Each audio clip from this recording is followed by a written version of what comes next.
Oxford, Stanford లా ఉస్మానియా ప్రపంచంతో పోటీ పడేలా వర్సిటీని అభివృద్ధి చేస్తాం సీఎం రేవంత్ రెడ్డి. ఓయూకు ఏమి ఇచ్చినా ఎంత ఇచ్చినా తక్కువే. డిసెంబర్లో మళ్ళీ వస్తా. ఆర్ట్స్ కాలేజ్ ముందు మీటింగ్ పెడదాం. అప్పుడు క్యాంపస్లో ఒక్క పోలీసును పెట్టొద్దు. ఇది ప్రజాప్రభుత్వం. నిరసన తెలిపే వాళ్ళను తెలుపనివ్వండి. కేసీఆర్ మళ్ళీ అధికారం ఇస్తే ఓయూను ఫ్లాట్లు చేసి అమ్మేస్తాడు. హెచ్సిలో ఏనుగులు సింహాలు ఉన్నట్లు తప్పుడు ప్రచారం చేశారు.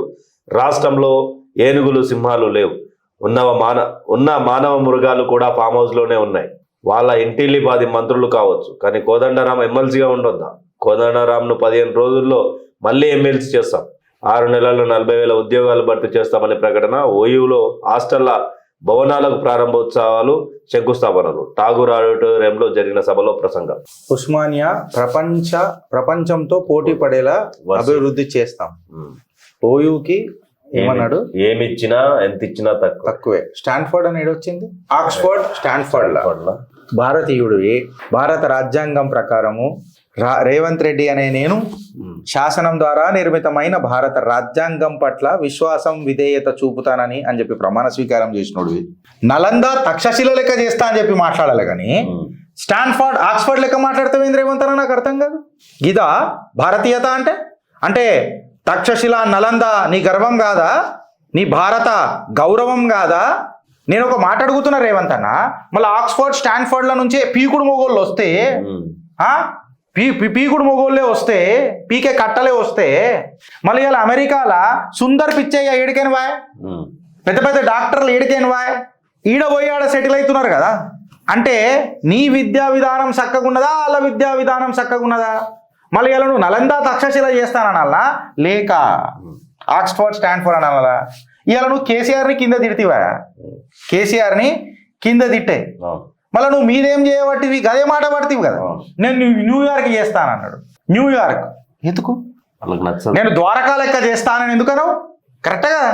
నేను రాముడి అయోధ్య లెక్క చేస్తాను ఎందుకనవు? కరెక్టే కదా. ఎందుకు రావు నీకు ఆ మాటలు అట్లా? అంటే అసలు గుండెల్లో ఏముందో నోట్లల్లో తెలుస్తుంది, లేదా మాటలలో తెలుస్తుంది, నోట్లల్లో కాదు. అంటే అది ఓటుకి నోటు బాగా గుర్తొస్తుంది నాకు. మాటలలో తెలుస్తుంది రేవంత్ అన్న. మళ్ళీ ఇంకో పాట స్టాండ్జా వాడతాడు, తెలియదు దయం అని చెప్పి మాట్లాడతాడు. ఇప్పుడు చూడు, ఓయూకి ఏమిచ్చినా ఎంత ఇచ్చినా తక్కువే. కంకిల పొట్టిచ్చినావు అమల 2 సంవత్సరాలలో. ఉస్మానియా యూనివర్సిటీకి ఎంత ఇచ్చినా ఏమిచ్చినా తక్కువనే అన్నారు కదా. బడ్జెట్ ఇయ్యనికనే బందోబస్తుతో పోయినావు. కరెక్టా కదా? కంచెలతోటి బడ్జెట్ ఇయ్యకనే రేవంత్ అన్న బందోబస్తుతో పోయినావు. ఏ పోరడైనా, నిన్న అడ్మిషన్ తీసుకున్న పోరడైనా నా ఓయూకి ఏం కావాలంటే అని చెప్తాడు. వాళ్ళకి ఎక్స్టెంపోర్ అయిపోయింది. పోరలకు ఎక్స్టెంపోర్ అయిపోయింది ఏం కావాలని. కరెక్టా కదా? నువ్వు బడ్జెట్ ఇచ్చినుంటే నీకు బందోబస్తే అవసరం లేదు. ఇప్పుడు డిసెంబర్లో పోతా, బందోబస్తుతో రాను అని అంటాడు. నువ్వేమిచ్చినావు? రేవంత్ అన్న మీకు ఒక విషయం చెప్తున్నా, ఎందుకంటే మనం ఎన్ని షెడ్యూల్ మార్చినామో మనకు తెలియదు కదా రాజకీయాలలో. ఇప్పుడు ఇవి కాంగ్రెస్ చెడ్డి గురించి చెప్తున్నా, కాంగ్రెస్ అంగి గురించి. ఏంటి తెలుసా? రాజశేఖర్ రెడ్డి గారు వచ్చినాకనే జిల్లాకొక రాజశేఖర్ రెడ్డి గారు వచ్చిన తర్వాతనే జిల్లాకు ఒక యూనివర్సిటీ వచ్చాయి. కానీ పోస్టులు భర్తీ చేయాలి. ఆయన ఉంటే చేస్తుండేమో మళ్ళీ రాజశేఖర్ రెడ్డి. వీళ్ళు వచ్చేమన్నా చేసిరా? పెన్సిల్ కట్ట కాదు, చీపురు కట్టిప్పియాలి. బడ్జెట్ ఇచ్చినావా? ఇయ్యలే. భారీ మాటలు కాదన్నా ఇవాళ కావాల్సింది. భారీ మాటలు కాదు, యూనివర్సిటీలు పెట్టి చెప్పే టీచర్లు లేకపోయా. విద్యార్థి దశను ఎంత నెగ్లెక్ట్ చేసినాయి ప్రభుత్వాలు అనే దానికి ఇది గట్టి నిదర్శనం కాదా? విద్యాశాఖ మంత్రి లేకపోయా. ఈయననే కదా విద్యాశాఖ మంత్రి. లేకపోయా ఎందుకు? ఆయననే ఉన్నాడు కదా. పట్టించుకోడు కదా. చాలా పట్టించుకుంటాడు. ఎంత పట్టించుకుంటాడు అంటే మర్చిపోతాడు. Too much of analysis will lead to paralysis అంట. ఇంగ్లీష్లో ఒక సామెత ఉంటుంది, too much of analysis will lead to paralysis అంట. లేకపోతే ఇంగ్లీష్ ఇంకొక సామెత కూడా ఉంటుంది, ఏందనంటే డిలే డిఫీట్స్ ద పర్పస్. ఎక్కువ నానబెడితే పర్పసే చచ్చిపోతుంది, నా చంపేస్తారు. విద్యాశాఖని ఇలా అంధకార శాఖ చేసింది మీరు కాదా రేవంత్ అన్న? ఇంకొకటి ఏమో అని అన్నాడు యాగు, హెచ్యులో ఏనుగులు సింహాలు ఉన్నట్లు తప్పుడు ప్రసారం చేశారు. వైల్డ్ యానిమల్స్ అనలే, రేర్ స్పీషీస్ అని అన్నారు. పులులు సింహాలని స్పీషీస్ అని అన్నారు, వైల్డ్ యానిమల్స్ అంటారు. తెలుసుకో రేవంత్ అన్న. మళ్ళీ మాట్లాడితేనేమో గుడ్డలుడ తీసి కొడతానన్నట్టు. నేను అభిమానం కొద్దీ చెప్తున్నా. మంత్రులు కావచ్చు, 15 ఎమ్మెల్సీ వాళ్ళ ఇంట్లో 10 మంత్రులు కావచ్చు, కానీ కోదండరాం ఎమ్మెల్సీగా ఉండొద్దా? కోదండరాం గారు ఎమ్మెల్సీగా ఉండొద్దని అన్నది బీఆర్ఎస్ వాళ్ళు కేసేసిండ్రా, కేసు ఏమేసిరా పక్కకు పెడితే కేసు వేయంగానే కోర్టులు తీర్పులుగానే ఇచ్చేస్తాయా, వేసేస్తాయా? చెప్పండి. అంటే కోర్టులు టైంపాస్కి కూర్చొని ఉన్నాయా? ఆ రద్దు చేసింది ఎవరు? అత్యున్నత న్యాయస్థానం ఈ దేశానికి, భారతదేశంలో సుప్రీం కోర్టు ఇచ్చింది. అంటే ఇప్పుడు మీ మాటలు ధిక్కారణ ధోరణే కదా, ఈ న్యాయ వ్యవస్థని అవమానించినట్టే కదా. ఈ న్యాయ వ్యవస్థను అవమానిస్తే రాజ్యాంగాన్ని అవమానించినట్టే కదా. ఇప్పుడు రాజ్యాంగాన్ని మారుస్తున్నది ఎవరు? రేవంత్ అన్న చెప్పురి. మీ అన్న మాటలే ఇవి, మీ పేపర్ రాసిన మాటలే.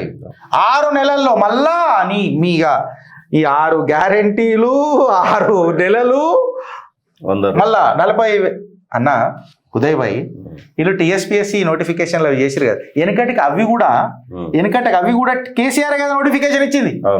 ఈయన పూత కూర్చుండు తప్ప. కరెక్ట్ కదా. ఆడదాకా ఎందుకు రాధిక ఇయ్యాలనే తీసుకో. ఇప్పుడు బిల్డింగ్ ఇనాగ్రేషన్ చేసిండ సార్, పెద్ద సార్ కేసీఆర్, అది కూడా కేసీఆర్గా. ఈయన రిబ్బన్ కట్ చేసి ఇయ్యాల. మీరు ఏం చేసినావు కంకిల పొట్టు అని చెప్పి నేను అడుగుతున్నా. కరెక్ట్ కదా. హోయు హాస్టల్ భవన్లు కూడా ప్రారంభోత్సవాలు, శంకుస్థాపనలు ఇవి కూడా బీజం పెట్టింది కేసీఆర్గా. నిన్న పోయిండు, సాయంత్రం లేడీస్ హాస్టల్లో పెచ్చులు ఊడిపడ్డాయి. ఆ ఆర్ట్స్ కాలేజ్ బయటకి చూసి ఫోటో తీసి చేస్తారు, లోపల పెచ్చులు ఎవరికి కనబడతారు, పైన పటారం లోన లొటారం అంటారు. చూడు గిదేరేవంతనా మన ప్రైడ్ ఉస్మానియా యూనివర్సిటీ, మన గౌరవం, మన గర్వం, మన పొగరు, మన పోకడా ఉస్మానియా యూనివర్సిటీ. కేవలం పోకడ మాటలే కనిపిస్తాయాడా, పోకడ ప్యాకేజీలు ఏముండయి.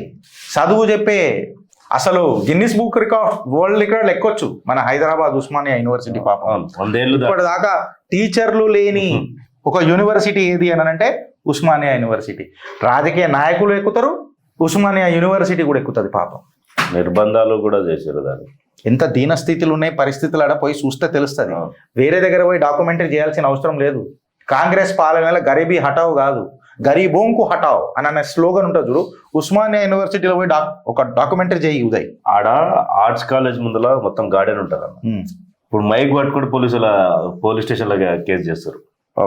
ధర్నా చేసిన ఎఫ్ఐఆర్ అయితే బందోబస్తు లేకుండా నిన్న ఎట్లున్నాడు మొత్తం ప్యాకేజ్ తో వచ్చిండు, పోలీస్ ప్యాకేజ్ తో. ఆడ ప్రగతి భవన్ కాడ ఉన్న కంచెలు తీసేస్తా అని చెప్పి ఆర్ట్స్ కార్డ్. ఇప్పటిదాకా నేను ఇప్పుడు అడుగుతున్నా, ఇప్పుడు ఈ మనిషిని రేవంత్ రెడ్డి గారిని నేను సూటి ప్రశ్నలు అడుగుతున్నా. ఇంత బందోబస్తుతో పోయినావు, ఎందుకు పోయినావు? ఏదైనా రాజకీయ నాయకుడిని చంపిర్రాడా? లేదు. ఏదైనా రాజకీయ నాయకుడు వస్తే చంపిర్రా? లేదు. వాళ్ళకి ఇబ్బంది అయితే స్లోగన్స్ ఇచ్చిండ్రు, వాళ్ళ ఇబ్బంది అయితే మీ దిష్టి బొమ్మ దగ్ధం చేసిర్రు. కానీ పోరలు ఎప్పుడన్నా ఏదైనా పాలిటిషియన్ చంపినరా? లేదు. కాకపోతే ఈ పెద్ద మనిషి పోయి ఇవాళ దేశంలో నుంచి నక్సలిజాన్ని తీసేద్దాము అని చెప్పి ఆలోచిస్తుంటే బ్లేడ్లు జేబులలో పెట్టుకొని తిరిగి, బ్లేడ్లు సంఖ కింద పెట్టుకొని తిరిగే జార్జి రెడ్డిని వరకు పొగుడతాడా? ఇది బాధ్యతనా? ఇది బాధ్యతనా? మళ్ళా అదే నువ్వు జార్జి రెడ్డిని పొగిడినప్పుడు ఈ జార్జి రెడ్డి ఎవడో పివి నరసింహారావు గారిని అడిగేలా చెప్తాడు. పరకాయ ప్రవేశం చేసి ఒక శరీరంలోకి పోయి ఆయన ఆత్మనియాల రప్పియాల పివి నరసింహారావు గారిని ఒప్పిస్తే మీకు ఆటోమేటిక్గా తెలిసిపోతుంది. విద్యాసాగర్ రావు గారు నినాయకం ఉన్న బుక్ లాంచ్ అప్పుడు పక్క కూర్చొని ఓ పొగిడిండు కదా ఇంత పెద్దగా. విద్యాసాగర్ రావుని అడగండి, మీకు ఎన్ని ఇబ్బందులైనా ఇదే జార్జి రెడ్డి ఏం చేసిండు విద్యాసాగర్ రావు గారు అని అంటే చెప్తాడా? బాధ్యతతో మీకు బరువు యాద్ చేపిస్తాడు. విద్యార్థులు అది రేవంత్ అన్న, అరే కొంచెం అన్నా సరే పోనీ మీకు చరిత్ర తెలియదని అనుకుందాం. అరే మీ ఊరోడు కదా, మీ ఊరోడు కదా మేరెడ్డి చంద్రన్న. మీరెడ్డి చంద్రన్న హాస్టల్ బిల్డింగ్ లో చంపిరుగా, మీ పక్క ఊరోడేగా. ఆ ప్రాంతీయ అభిమానం కూడా లేకపోయా. మళ్ళా నేనేమంటున్నా, కృష్ణవర్ధన్ అన్న ఎట్లా మర్చిపోయిండు? ఆయన కూడా పాలమూరు బిడ్డనేగా, కరెక్టా కదా? ఆయననైతే గోల్డ్ మెడలిస్ట్గా. కృష్ణవర్ధన్ అన్న గుర్తు రాలేదా? కాల్చి చంపిరుగా. ఇప్పటికీ ఒక ఆయన బతికే ఉన్నాడు కదా, పి మురళీధర్ రావు గారు. ఆయన బాడీలో ఇప్పటికీ ఒక బుల్లెట్ ఉందిగా. వీళ్ళు గుర్తురారు, త్యాగమూర్తులు గుర్తురారు. నా ఏబీవీపీ త్యాగం అనేది నీకు ఎన్నడూ గుర్తురాదు. ఏంది రేవంత్ అన్న చెప్పురు, ఇప్పుడు మాట్లాడు. అదే బ్లేడ్లో పెట్టుకున్న జార్జి రెడ్డి గుర్తొచ్చే. 5 కిలోమీటర్ల ఊరు నుంచి 5 కిలోమీటర్ల అవతల ఉన్న మేరెడ్డి చంద్రన్న గుర్తురాలే, కృష్ణవర్ధన్ అన్న గుర్తురాలే. మళ్ళీ మొన్నడాగా రామన్న గోపాలన్ రాడి రోడ్ మీద నరికారు. సరే ఇప్పుడు ఆయన ఉస్మానియా యూనివర్సిటీ అయితే కాదుగా. అంత దూరం ఎందుకన్నా? నిన్న మొన్న ఏబీపీకి సంబంధించిన కార్యకర్తను ఎస్ఎఫ్ఐలు నరికారు ఈడ మొన్న సిద్దిపేటలో. మరి సిద్దిపేట హుజురాబాద్ లో. మరి అంటే జాతీయవాదానికి దూరంగా మళ్ళీ ఇదే సిపిఐఎంని బ్యాన్ చేసిరు కదా ఊపా చట్టం కింద. మళ్ళీ ఏం మాట్లాడతారు చెప్పుండ్రి, మళ్ళీ ఏం మాట్లాడతారు రేవంత్ అన్న చెప్పుర్రి నాకు. ఇలా ఆన్సర్ కావాలి. ఒకసారి గుర్తుపెట్టుకో, మీ ఇందిరాగాంధీ గారు వెనకటికి ఖలిస్తానీ మూమెంట్ని పెంచి పోషించరు తీవ్రవాద తత్వాన్ని. ఆమె ఏమా అదే ఖలిస్తానీ తత్వానికి బలైపోయారు. అదే చెన్ని చేసిరు పాపం, చెన్ని చేసిరు ఆమె. నాకు ఐడియాలజికల్ డిఫరెన్స్ ఉండొచ్చు రేవంత్ అన్న, but she was my prime minister. నేను బాధపడతా.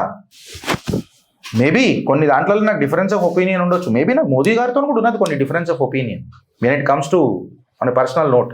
ఇందిరాగాంధీ గారు కూడా బలైంది తీవ్రవాద తత్వానికి కదా. రాజీవ్ గాంధీ ఎల్టీటీని పెంచి పోషించింది ఎవరబ్బా వెనకటికి? రాజీవ్ గాంధీ కాదా? ఇవాళ అదే ఎల్టీటీ చేతిలో బలైందిగా కాదా? అది వాస్తవం కాదా? ఇవాళ మీరు మళ్ళా తరిగిపోతున్నది అంతరించిపోతున్న కమ్యూనిజాన్ని లేపుతలేవా మేడం? చెప్పు. ఈ ఎర్ర జెండా నక్సలిజం ఏడుకుండే రేవంత్ అన్న కేవలం తిరంగా ఎగిరేసినందుకు నిన్నగాక మొన్న పుట్టన పెట్టుకురుగా మనీష్ నూరేటి.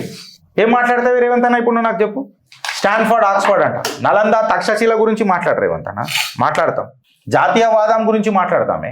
బడ్జెట్ కావాలి అలా ఓయూ ఉస్మానియా యూనివర్సిటీ పోరలకు బందోబస్తు కాదు.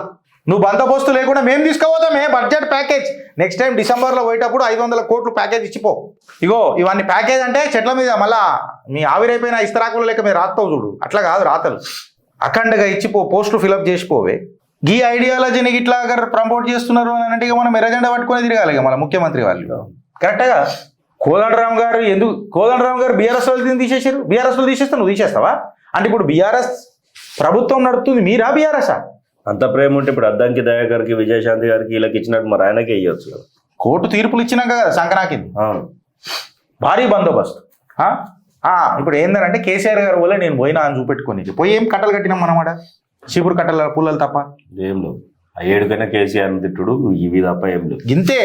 కేసీఆర్ని తిట్టనికైనా ముఖ్యమంత్రి అయిండు. ఆ ప్రతిపక్షంలో ఉన్నప్పుడు కూడా కేసీఆర్ని తిట్టిండు. సరే ఏమైనా కట్టలు కడతాడు అనుకొని చెప్పి ముఖ్యమంత్రిని చేస్తే ఆడ ఏం లేవు. ఇప్పుడు జనాలకు తెలంగాణ జనాలకు అర్థమైంది ఏంటంటే కొత్త షిపురు కూడా మంచిగానే అవుతుంది అనుకున్నాం కానీ అది ఇంత చేతి తీసి పెడతాదా రిటర్న్ అర్థమైంది. ఇక మిమ్మల్ని అడుగుతున్నా ఫ్రెండ్స్, ఆలోచిస్తారా అనుభవిస్తారా? భారత్ మాతాకి జై.